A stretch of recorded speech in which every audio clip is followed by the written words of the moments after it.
Well, Netanyahu's reading is that now he has an even freer hand for his absolutely radical policies. And in Now, truth, meaning after Trump got elected. after Trump's election, Right. I think, and the fact is, and it's a very basic and grim fact, basically, the United States government has been doing Israel's bidding for 20 years.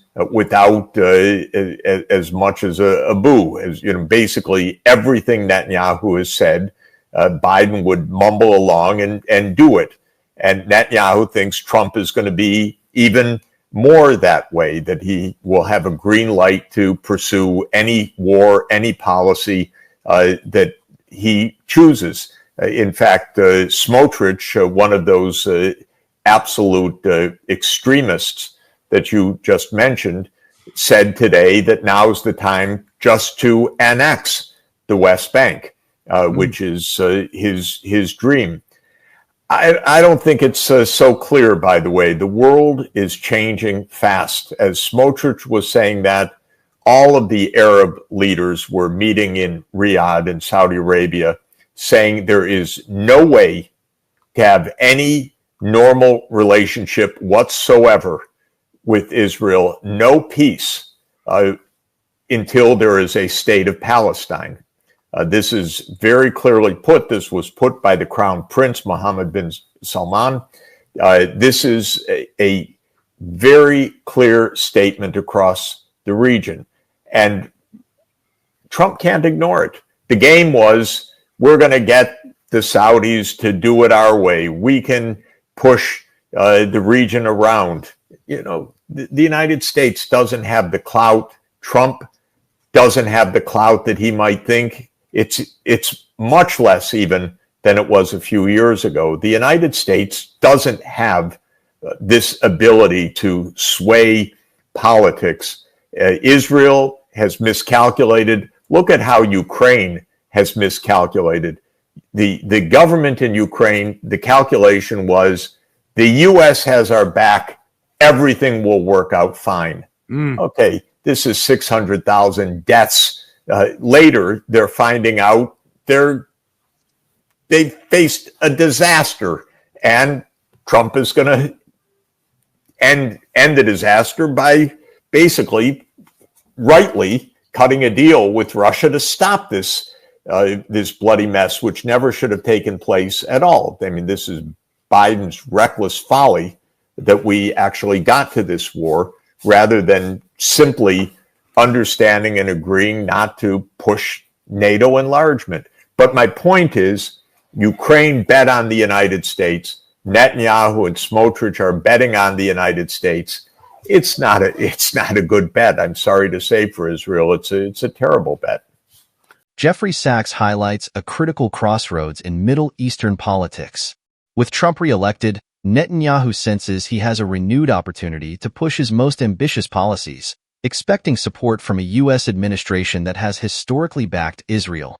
But while Israel's leaders may see this as a green light, Sachs cautions that the region's political landscape has evolved, and Netanyahu's confidence may not align with current realities. The geopolitical landscape across the Middle East has fundamentally shifted. Saudi Arabia, a key player in the region, hosted a meeting with Arab leaders where Crown Prince Mohammed bin Salman, MBS, made an assertive statement. The Arab world will not normalize relations with Israel until a Palestinian state is established. This marks a significant departure from recent expectations that Saudi Arabia, driven by economic and security interests, might establish relations with Israel. The Arab leaders' meeting in Riyadh illustrates that any ambitions Netanyahu has regarding the West Bank will face serious opposition, not only from Palestine but also from neighboring Arab states. Despite years of U.S. backing, the Arab bloc appears united in its call for Palestinian statehood as a prerequisite to peace, challenging Netanyahu's aspirations. The re-election of Donald Trump marks a continuation of what Sachs describes as an era where the U.S. acts primarily in alignment with Israel's agenda. Under Trump, Netanyahu may anticipate even more robust support, possibly interpreting it as an opportunity to annex West Bank territories, a long-standing goal of Israel's hardline leadership. However, Sachs emphasizes a new reality. Netanyahu might believe he can achieve his goals with U.S. support, but the global response, especially from the Middle East, is less predictable. Trump's re-election does not necessarily imply smooth sailing for Israeli policies, especially those as provocative as West Bank annexation, as the Arab states are now more vocal in their demands. Sachs draws a parallel between Netanyahu's strategy and Ukraine's missteps. Ukraine's leadership believed that unwavering U.S. support would protect it against all consequences. But, as seen with the devastating toll of the Ukraine conflict, including hundreds of thousands of lives lost, reliance on U.S. backing alone can lead to miscalculations. Sachs suggests that Netanyahu and his administration may be making a similar error, banking on U.S. support while underestimating regional backlash and potential conflicts. Much like Ukraine, Israel's leadership faces the risk of assuming unconditional U.S. backing will prevent any severe repercussions. However, as regional alliances shift and with the U.S. facing its own set of limitations, Netanyahu may find that the support he expects has real constraints. Saudi Arabia's firm stance on Palestinian statehood serves as a reminder of the regional power dynamics at play. MBS's influence in the Arab world has grown considerably, and his recent statements underscore a changing tide. The Arab states are not easily swayed, nor are they willing to set aside Palestinian rights for potential alliances with Israel. This unified stance puts pressure on Netanyahu's government and poses a serious obstacle to his annexation ambitions.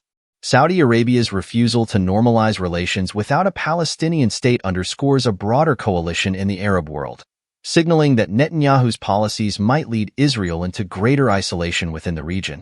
The notion that Israel could continue to act unilaterally without consequences is becoming increasingly unsustainable. Sachs also points out that the U.S.'s influence in the region is not what it once was.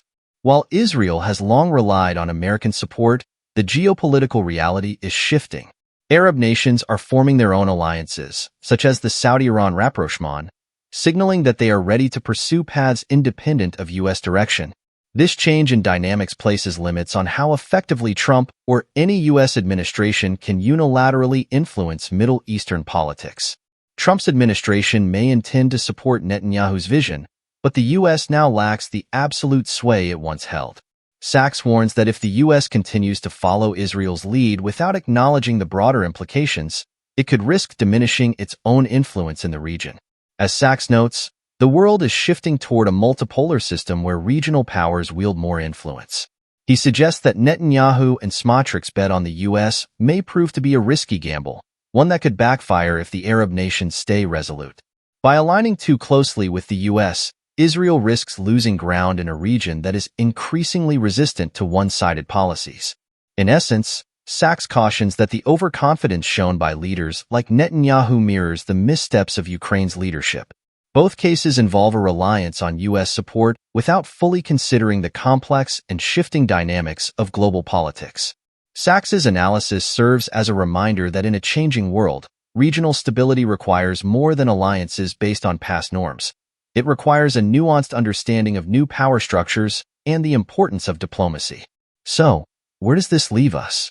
Sachs's insights offer a sobering look at the limitations of American influence and the risks of overconfidence in a single alliance. While Israel's leaders might see Trump's re-election as an opportunity, the broader Middle East has changed, and the world may not tolerate the same level of unilateral action as in the past. As these dynamics play out, we're left to wonder. Will Israel recalibrate its approach in response to regional unity, or will it continue down a path of conflict and isolation? Sachs gives us plenty to think about as the stakes only continue to rise. Stay tuned, subscribe, and let us know your thoughts in the comments. Where do you think these changing alliances will lead? According to Jeffrey Sachs, Netanyahu's interpretation is that, with Trump's recent election, he now has even more freedom to pursue his radical policies. For the past 20 years, the U.S. government has essentially been doing Israel's bidding without much resistance. Typically, whatever Netanyahu proposed, Biden would go along with, albeit quietly. Netanyahu expects Trump to offer even stronger support, giving him a green light for any war or policy he chooses to pursue. In fact, Smotrich, one of the extremists you mentioned, stated today that now is the time to annex the West Bank, his long-standing dream. However, things are changing rapidly. Arab leaders, including Saudi Arabia's Crown Prince Mohammed bin Salman, recently met in Riyadh and clearly stated that there will be no normal relations with Israel, nor any peace, without a Palestinian state. This is a clear stance across the region, and it's not something Trump can simply overlook. The assumption that the U.S. can push the region around no longer holds. In fact, the United States' influence has significantly waned in recent years. Israel may be overestimating its support from the U.S., much like Ukraine did. Ukraine believed it had the U.S. firmly behind it, only to suffer a disastrous toll of 600,000 deaths. Trump, if anything, seems inclined to end this disaster by negotiating with Russia to halt a bloody conflict that never should have happened. This situation arose due to Biden's reckless expansion of NATO rather than reaching an understanding. Ukraine placed its hopes on the U.S., and now Netanyahu and Smotrich are doing the same.